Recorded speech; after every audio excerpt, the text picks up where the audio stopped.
Welcome to the AI Lab Unfiltered podcast. I am Drew Veach. I am joined by Mr. Pete Tarrin. Hello. Lots of energy.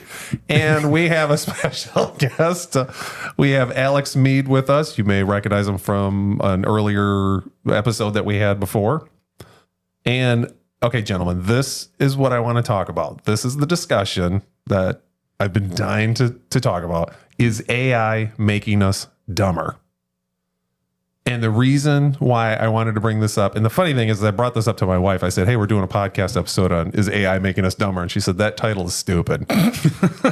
Speaking of dumb, and I said, all right, I'll go into ChatGPT and see if I can come up with a new one. I thought, oh, well, maybe I am a little reliant on it. I don't know if AI is making us dumber, but I do know something that does. If you put a really smart person like Alex in a room with you, with you and I, you're too we kind. are now dumber. Oh no, we literally just talked about that in earlier. the shadow of greatness that is Alex Mead. You're too kind. Thank you. Well, it's a pleasure to be here, guys, and thanks again for having me. It sounds like an interesting topic for sure. So let's get after it. Yeah. So here's a stat that I pulled. Of course, this is all from ChatGPT, so it's probably biased, but Of course. Verify your sources, kids. A 2024 Microsoft research study found that users relying heavily on AI tools were 18% more likely to accept incorrect information without questioning it. Talk. Debate. Yeah. I fully believe that. Yeah. Do you? Oh yeah, totally. Why do we accept that? Why do we? That's an interesting. The why questions are always interesting. I don't Is know. it- I was not prepared Is it because for it's the why question. oh, it's all gonna be why? Is it because it's easier it's quicker and I got it and I'm just gonna run with it? Or is it like the information that you're getting? Or is it more convincing? Well, I'm sure it depends on what kind of information, right? And like kind of the context of it and, the decision-making process that we each go through. Like, for example, I had a question on a terms of service agreement for one of the APIs we're using for a client. I just threw in this like 14-page legalese document and said like, is this particular thing we're going to do violating the terms of service? And it was like, and it came back and it was like, likely no in the wording, but like you could potentially be violating some of their security provisions, which is a clear violation. And it's like, oh, okay, cool. This is like, I don't want to say a throwaway project because every project is not a throwaway. Every client is valuable, but this is not a like huge client for us. It's a little bit of a favor. It's a small detail. I just accepted it. Now, I just filed my taxes last week. I'm sure a lot of us did. I was looking over some of the forms and I absolutely did not trust ChatGPT. I paid my accountant, $1,200, $1,500, whatever it is to file my LLC taxes. And I don't care what ChatGPT says. Right. I really don't. I care what that guy says. So maybe it has to do with like the gravity of the situation. At least I would hope. The risk. I would hope. Yeah. The risk, the downside risk. Yeah. Taxes versus something a lot lighter, like which celebrity did something. I don't know. Yeah.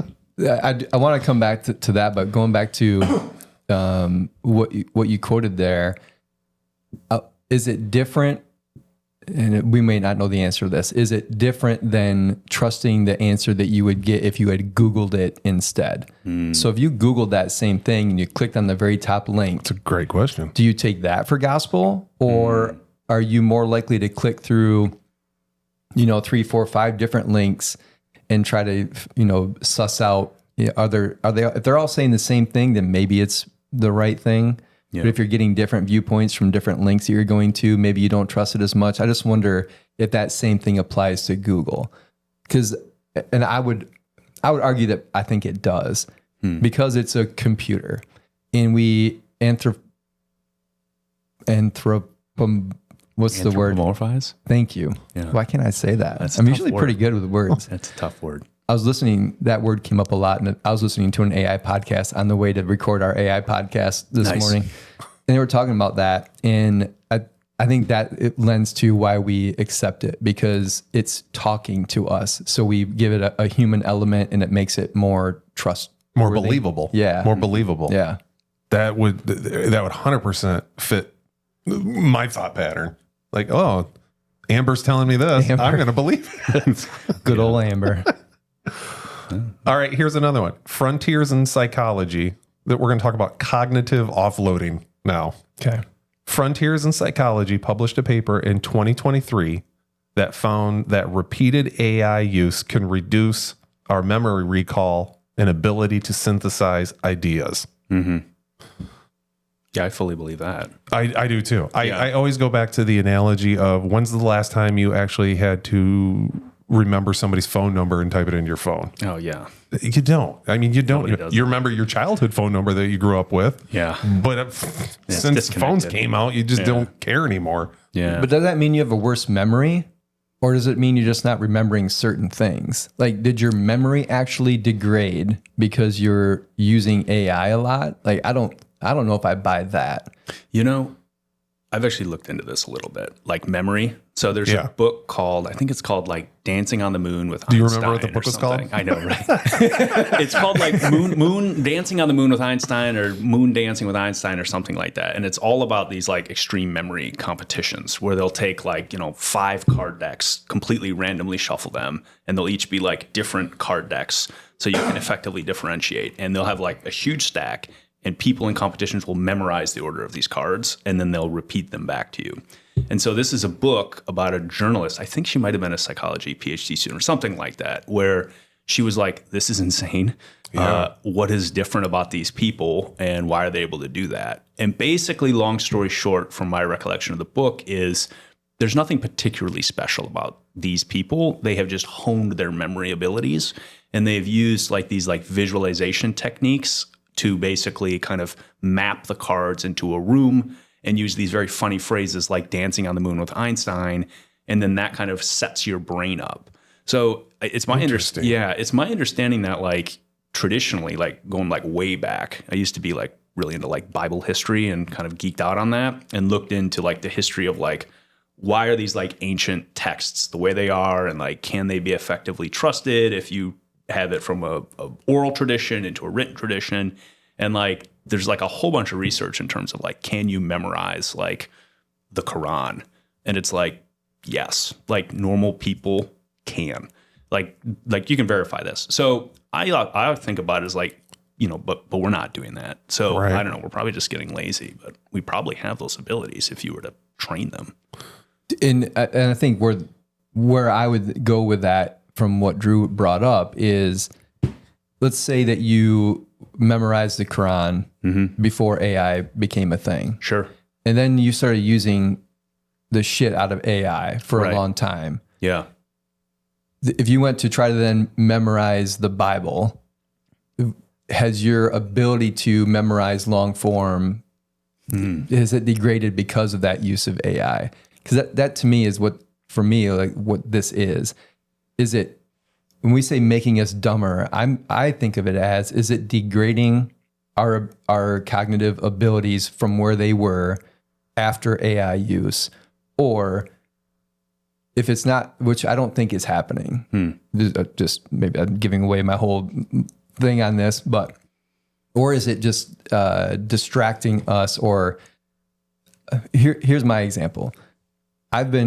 When I first started working in tech, I was driving to client sites, and I'd have to print off MapQuest directions and have them in my car and be like, turn right up here, turn left up here. And then Google, came out with Google Maps, and you could, plug it in and go. Yeah. There are things here in Grand Rapids still that I use Google Maps to get to, that I should really know how to get there, because I've been there multiple times before, but I still have to Google map it to get there because I never paid attention to how I got there before because I was using Google Maps. That's interesting. But I don't think it made me dumber. I think it's just like, well, I don't have to pay attention to where I'm going now, because I know Google Maps is just going to get me there. But if somebody said Google Maps is illegal, after that, I could go relearn how to get places. So it hasn't gone away. It hasn't made me dumber. I just had this discussion with a young lady at the workshop the other day, and she said that, she goes, I know where I'm going in Grand Rapids, but I use my map all the time. She goes, I use it because in case there's a traffic jam or something like that I don't know about. And I thought about it and I go, is that why I'm using it? Not really. I just use it because I don't have to think. I don't have to think. You can It's just go here, go there. Offload that. Now you can Just like not the phone have to numbers worry. thing. I don't have to remember everybody's phone number. It's just speed dial. Just click on their name. Yeah. But now you can be talking to Amber. For listeners who don't know, Drew has named his Chat GPT My Amber. AI assistant. Oh, yes. Gave her AI assistant. Thank you. gave her an English accent and talks to her nonstop while he's driving in his car. But it'd be harder for you to do that if you had to talk to Amber and remember how to navigate to get to wherever you're going. So you've offloaded that. So It's true. you can do more now because AI is taking that off. Would you then say, so your thought pattern is it's replacing some of the lower level stuff, and are we evolving our brain in a different capacity to then I don't have to remember this? Well, that's a good It debate. frees up my brain to think of this. That's a really good debate. Because an MIT study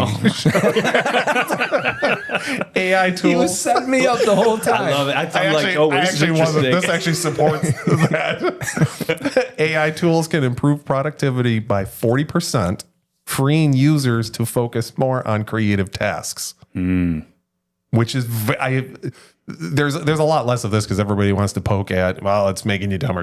So there's a lot less, I would say, positive ones in a lot of stuff that I found. I'm sure they're out there, but generically, when I looked for it, there's a lot less of those. But that kind of goes back to, and I gave this example to someone the other day, we're not hunters and gatherers anymore because we invented the wheel and we invented a bunch. So we're not walking everywhere and free roaming. We invented the wheel, so we're driving cars. Right. So that freed us up much more time to do other things. Totally. Now, there's an argument to be made that does our health improve because of that? Because now we're not hunters. Yeah. Well, our health system improved. So, I mean, we've got hospitals now that help with that. Definitely don't want to go back to pre-wheel. Exactly. Exactly. I don't want to have to go hunt a woolly mammoth to eat tonight. No, I mean, that sounds dangerous. It does. Yeah. I'd rather watch the Pistons game. Yeah.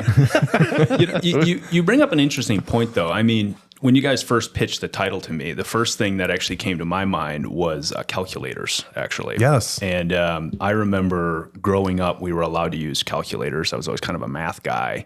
And then in high school, we got these, it was like a TI-83 or a TI-84 or something like that. And I remember like using that and it was great. And then when I got to college, you weren't allowed to use these, even on like math exams.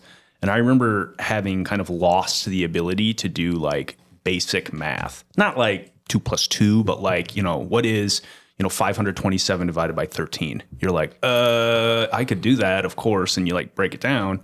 But I like relearned that ability in undergrad. And so it was like being able to do like quick mental math. I've since lost that ability again. Sure. When I got to grad school, because like everything is like math proofs and it's totally different type of math. But like that would be maybe an example where like, how does AI, like a chatbot, what's the analogy to that to a calculator, right? Like, I don't think we want to go back to teaching kids like not using calculators because I think that they enable a lot more math stuff, but it's also good to have that intuition. So I don't know. I think it's probably a trade-off, probably, right? I think so. I think that's the part that freaks teachers out. Yeah. Is, who are we talking to? Was it you and I? So I was talking with somebody recently. Oh no, I was speaking at an AI event this week, and I was talking to somebody afterwards, and he was talking about his kids using AI for a paper for school that they'd have to present, and then to get asked questions about it afterwards. So if you used AI to write the whole paper for you and just turned it in like that, right, and the teacher's asking you questions about it, you don't have any of that foundational knowledge to really understand what the paper was about. You just turned in comprehension a paper. of it, yeah. And that's what I think, and rightfully so, where educators are like, this is not good for actual learning in that way. Now, I've have some thoughts prepared on ways that we can use AI to learn better, but I do too. Good.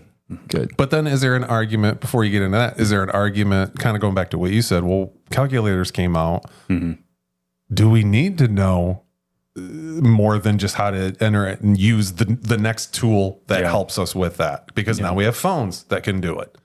I mean, I'm sure there's got to be some situations where we need manual math, but there's so few and far between now where I always have my phone with me, or there's always a calculator or something, or some sort of computational something that's going to do it for me. Yeah. Well, where you don't need it anymore. Well, as an engineer, like I never use a calculator until I actually need the final answer.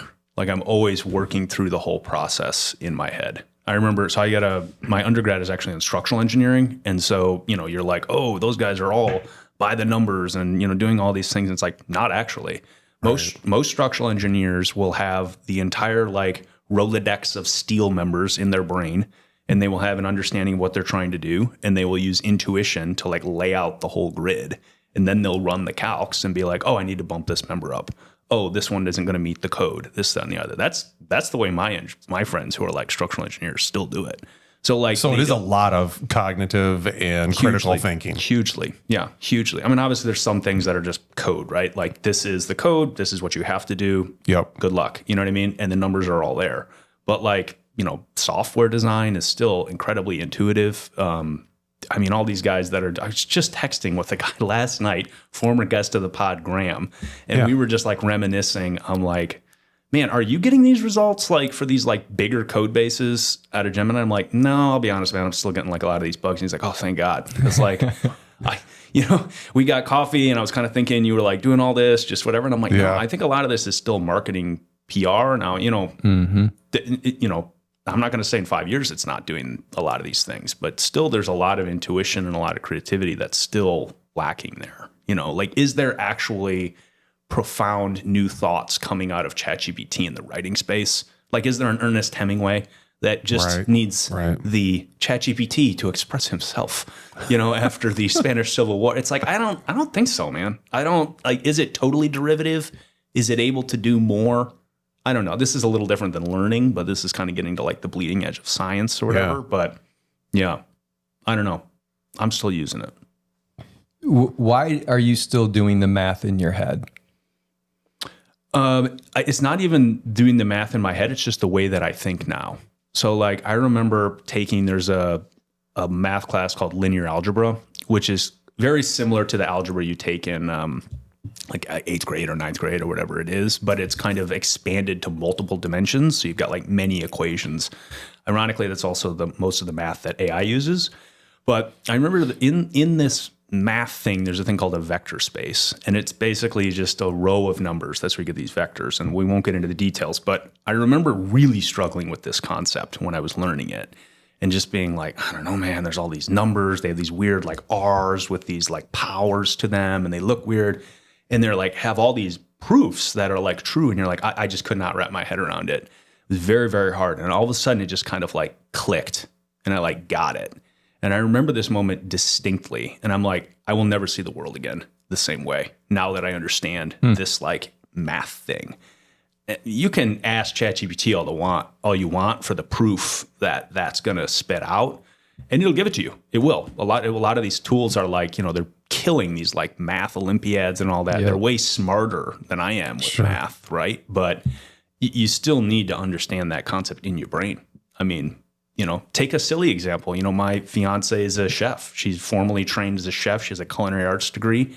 She has an intuition of the way that ingredients go together that I just don't have. I've been learning to cook for about 5 or 6 years now, and I still don't know like, oh, well, the salt is actually doing this. It's like, I just know I need more salt.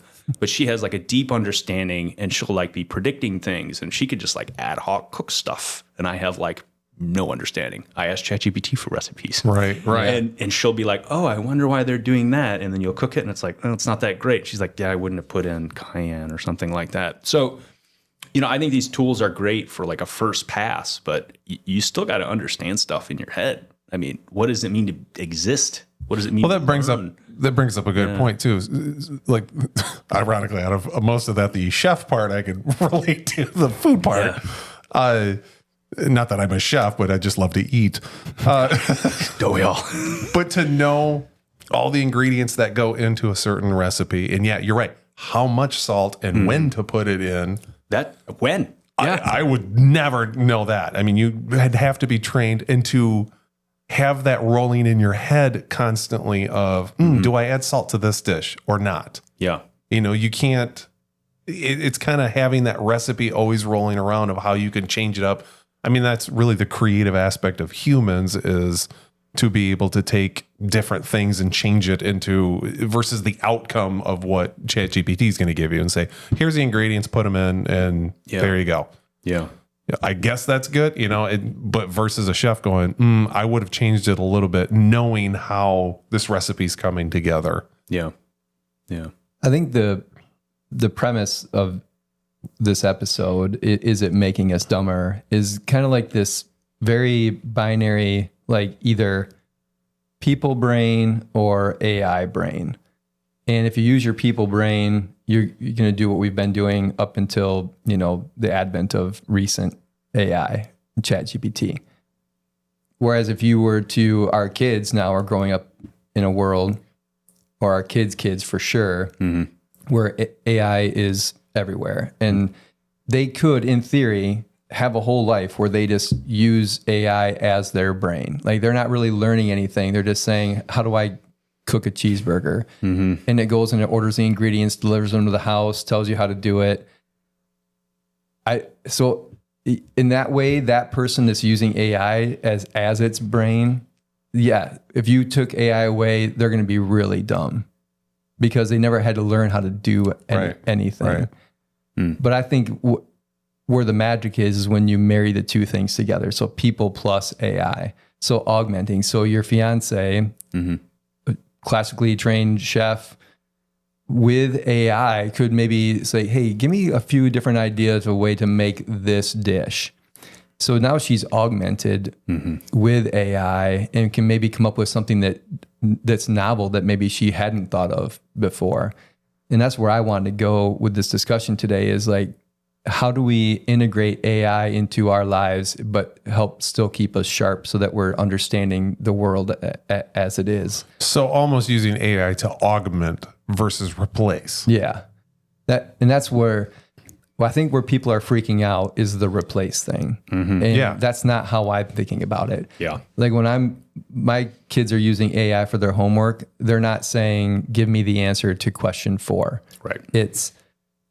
Which is so freaking cool. I know I've talked about it on here before, but you know, using the live video and pointing it at the page and saying, look at question number 4 and walk me through how to solve it and explain the why as we're going through it. And if we are using AI in that way, you're still going to get to the answer.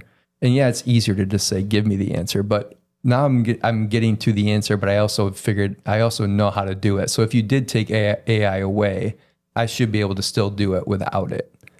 But AI is just going to help me get there. That's like using it as a thought partner, and you, like, even going further, like going beyond that and asking AI to challenge your beliefs on things. Like I have a certain way that I think about politics or religion or whatever. If you really want to have fun with AI, ask it to challenge you. Ask it to ask you questions about your beliefs and why you have those beliefs.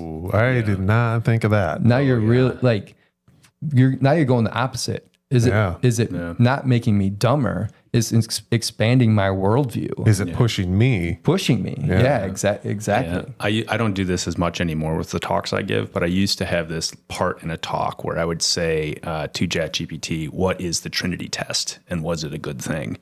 And just for our listeners, the Trinity test was the first atomic bomb detonated after, the Manhattan Project and all that. And so, like, this is a little bit of a thorny question. Yeah. And, like, at the time, some of the AIs wouldn't even answer. They'd just be like, no, we're not interested in discussing that, ChatGPT. But then other ones gave, like, incredibly thoughtful, perplexing answers about, what do nuclear weapons mean for the world? It kind of talks about this shift in the human condition, how things are never going to be the same, and this, that, and the other. So I agree with you, Pete. I think it can potentially be, a very helpful tool, but you still got to be open-minded, right? I mean, you still have to actually be an inquisitive inquirer, but if you actually are, it's incredibly powerful. And then you just need to fact check things, but yeah. you know, But I think you'd have to do that if you're talking to somebody anyway. 100%, You know, someone, if I'm talking to you, Yeah. if I'm talking to Pete and he's spitting out a bunch of stuff and, you know, spitting out some facts or something or statistics, I'm going to go, I might challenge you on that. And where'd you get that? Where'd you hear that from? Or Google it. You know, I always hear it's a big pet peeve of mine, but when people talk, and I'm doing it right now to give an example. Sure. When they say this, you know, well, they say that, you know, you go outside in the rain, you're going to get wet or something stupid like that. Sure. But it's always they. And I was like, who's they? Who is that? it? Who's your Yeah, credible who is it? source for that? or those people who say like, well, everybody knows that, you know, like everybody knows this. Everybody knows that. Everybody. Come on, Pete. But no, you said being open-minded. I was actually had that exact thought thinking about this conversation on the way in this morning. Of imagine kids in school, so starting in kindergarten, and they're paired with an AI tutor. But it's more than a tutor. It's also like will challenge your worldview from a very early age, so that you grow up being. It's helping program you to be more open-minded versus, you know, just I only think what my parents think because I grew up with my parents and I hear them talk about the news and all that. Like we all have people that guide our worldview, of course. And it can be very narrow depending on, you know, how you grow up. But if you're growing up with an AI that challenges you and really gets you to think differently and think about different perspectives of things, to me, like that's so powerful. Like what kind of communities would we have if people are growing up more open-minded versus just like dead set on this one thing that's going to conflict with somebody who thinks the exact opposite and they're both convinced that they're right. Yeah. But AI could help if we're growing up with it. It's too late for us. Maybe. But maybe. But, you know, as kids in the next generations growing up with that, I think there's a lot of promise in that. It makes me very hopeful for how AI can be integrated in a really like way that helps change the world. Totally. And according to McKinsey and Company, Gen Z users are more likely to outsource tasks to AI, with 74% saying they prefer efficiency over doing things manually. Lazy. My answer would be no shit. I mean, Yeah. You would rather have somebody else do something for you? That's odd. Yeah. I wonder if that's just a little bit of a sampling bias of like tech, what would you say, like tech native or, you know, like I still know many older people, geriatric folks who don't have phones, but everyone has a younger phone. So I wonder if there's a little sample bias there, but I mean, it kind of, I think it would have to have bias in there because of that. Well, you can control for different things in like surveys sometimes. Like they can do there's like advanced techniques where you can, you know, modify sample sizes and say, well, you know, the average, you know, Gen Z has a smartphone, the average greatest generation doesn't have a smartphone, something like that. And you can kind of do analysis on that, but I don't know. This is kind of the truth or lies of statistics, right? I mean, you can just make up whatever you want. I mean, that's kind of the idea. Right? You really can. Then you just got to get on a podcast and say it, and you sound like an expert. And people believe you. And you can always use statistics to prove your point. I mean, 26% of all people know that. Of course, we all know that. Yeah, but truth is a fickle thing, though, because there is this like odd notion that's been going around a lot, and it's this idea of like consensus. You know, like we even kind of hinted at it earlier of like, oh, I found several sources that indicate that this is the truth, right? And they kind of agree that this is the interpretation. And that's kind of how we do like quote unquote science nowadays, but that's actually logically not true, right? Truth or reality does not actually depend on consensus. It's our best bet to kind of get there, but it does not actually mean truth. It does not actually mean that. Peer reviewed, none of that actually means that, right? Well, how do we know this, Alex? It's like, well, I would encourage you to read a history book about basically any medical science over the last 100 years or any chemical science or any physics, right? I mean, there's all these things where it's like people won Nobel Prizes for things we know to be patently false now. So it's a weird thing. That's why like, you know, tools like Wikipedia, like people often point to that and say like, oh, it's this like great gold standard for truth or knowledge. And it's like, it's actually no. The mechanism is fundamentally flawed because it's based on consensus. You can get a long way in consensus. Don't get me wrong. I'm not like saying we need to throw out all the literature, but I'm just saying like it takes like an Einstein type event where it's like, actually, everyone is wrong and this is the truth. So that's why that modality doesn't actually work, although it sounds really good. And it's really hard to be that Einstein, right? Yeah. Where, you know, people were laughing at him when he was originally proposing these things. But, you know, so it's a funny thing. It's really hard to know, you know, and the herd dynamics and the social components are basically everything in that. Yeah. And a lot of it is like, this is the truth for now. Exactly. Sure. Right. So as our best we know. understanding of the world grows Yeah. and science and just opens our eyes to more possibilities and we get more and more into the molecular, you know, level of things to really understand how things are working there. Yeah. The new truths come out of old truths because we just had a limited understanding. Yeah. You know, before. You got to plant your flag somewhere to start. Right. I mean, Exactly. yeah. Build I always think of that when watching like dinosaur shows or something. And it's like, how did you know?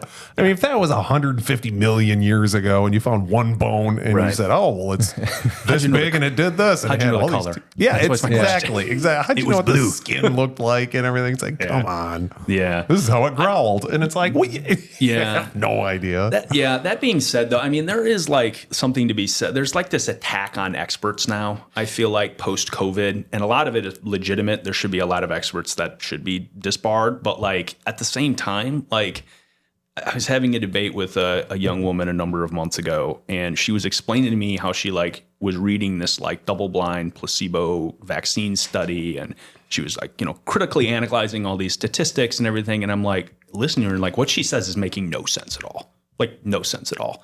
I have a deep background in statistics. I really understand this stuff. Like, I'm sorry, it made no sense. And she's like, that's why I'm not vaccinating my kids. And I'm like, oh, okay. Like, this really is like in the flesh of like, you know, you're coming across people and you're like, look, we can have a conversation around vaccines. I don't want to get into all that, but like, you know, similar things with AI. It's like, well, what does it mean to be true? And it's like, if the AI just spits it out, it's like, it learned that somewhere, right? Right. Where did it learn that from? Did it learn it from Wikipedia? A lot of it is. Like, we can go Wikipedia tonight. I used to edit Wikipedia, and then I stopped because people were changing things that I knew to be true. And they were like, that's not true. And I'm like, okay. All right, you all go, okay. Sounds good. Yeah. Well, and going back to the masses think this way doesn't Yeah. always mean it's the truth. No. Yeah. That's why we have those outliers. Yeah. But, you know. Are you guys seeing this at all with either coworkers or friends or family? Lower AI adoption or reluctance to adopt AI because they do question the results and whether or not it's accurate. And I've run into this where, and these are really bright people in their own areas. They kill it, but they are. And I'm trying to get everybody I know to adopt AI. Right. Mm-hmm. And they're hesitant because, yeah, I tried it, but it was a little bit off in this one area, so it's not right. And I wouldn't want to put that in front of a client or, you know, whatever it is. And I'm like, well, but if you Googled it and you trusted the first result, kind of going back to what we were talking about earlier, so you trust that more than you trust GPT or Gemini or whatever. Are you guys seeing where people are hesitant? We're talking a lot about truth right now, and in fact, like where there's a hesitancy to use it because they don't necessarily trust. You're seeing it. I too. see it all the time. A lot of people I talk to, I would say probably the majority of people I talk to about AI that are trying to understand it. We're like, yeah, I used it once and it didn't give me the right answer, to your point. Right. And they just throw the baby out with the bathwater. And it's like, well, it just doesn't work. And it doesn't work for me. And it's like, no, it knows how to do it. You just have to ask it correctly. It might take more than one or two tries to do it. Just like if you're talking to a person and ask them one question, they give you an answer and you go, well, that wasn't the right answer, so that's it. No, you keep refining that question. Yeah. So they fully understand. And that's why it's so people-based, at least for like the Claudes and the Chat GPTs and stuff, it's so people-based. You know, it's so conversational, treat it like a person, keep refining, keep asking, keep going. Yeah. To now, when do you have the right answer? When you don't know what the answer is. Yeah. I'm not sure there, but to your point, it's like, yeah, people don't want to use it because, well, I tried it once and it just didn't do it. Yeah. And it's like, something I asked this question myself. My grandfather taught me this one, as compared to what? And you it can kind of guide you in the world. And it really came to mind with what you just said, is like, as compared to like a junior dev or a junior person right out of undergrad, like, they don't know anything either. They don't know anything about anything. Right. I mean, of course, they'll tell you they know everything about everything. But, looking back at myself, I knew nothing about nothing. And so, it's kind of like if you treat it like that, you're like, oh, this is totally different, right? And you're able to kind of use it for what it's good for. And then, that's the human judgment part of it. That's the responsibility. It's just, it's like any other tool, I think, in many ways. What do you think creatively, you were talking about how creatively it can help and not help? Like when it comes down to, I mean, let's take as creative as you can get, like artwork made in using AI. I'm not talking about like the meme artwork that I have of myself with like Alec Baldwin and stuff like that, or me, as a giraffe or something. I'm talking about like real. I want to see that one. Yeah. Put it in the show notes. But I'd like to see that. But I'm talking about like, there's a big debate about, and this went way back to when Photoshop came out, that is art that's created by Photoshop real art? Right. And now the same debate's coming out again, where is art that's being generated, like true art again, being generated by AI, is that really art? Well, it goes way back before Photoshop, even Picasso. Sure. Picasso was kind of in that era, and I'm not an art historian, but from my reading of it that was right when cameras were coming out. And so people were like, why do we need artists anymore?